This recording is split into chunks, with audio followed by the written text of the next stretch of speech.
भंडारा जिल्ह्यातील पवनी तालुक्यातील ग्रामीण भागात महाराष्ट्र राज्य विद्युत वितरण कंपनीकडून होत असलेल्या भारनियमनाच्या विरुद्ध आमदार नरेंद्र बोंडेकर यांच्या नेतृत्वात वितरण कंपनीच्या अधिकाऱ्याला घेराव करण्यात आले।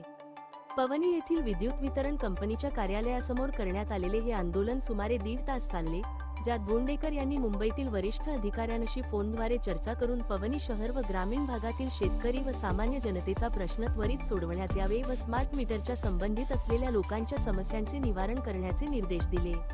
मागील 2 दिवसांपासून गावठाण फीडरवर रात्री 7:30 ते 11:30 या वेळेत अचानक भारनियमन लोडशेडिंग सुरू करण्यात आले। या निर्णयामुळे सर्वसामान्य नागरिकांमध्ये तीव्र असंतोष निर्माण झाला। विद्युत वितरण कंपनी तसेच प्रशासनाविरोधात नाराजी व्यक्त होत होती। आता जर लोडशेडिंग बंद झाली नाही ते तीव्र आंदोलन करू असा इशारा देखील शिवसेनेच्या वतीने देण्यात आला आहे।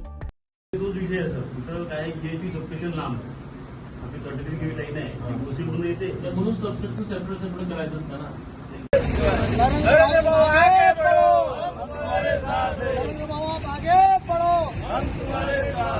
आवाज कुणाचा, आवाज कुणाचा।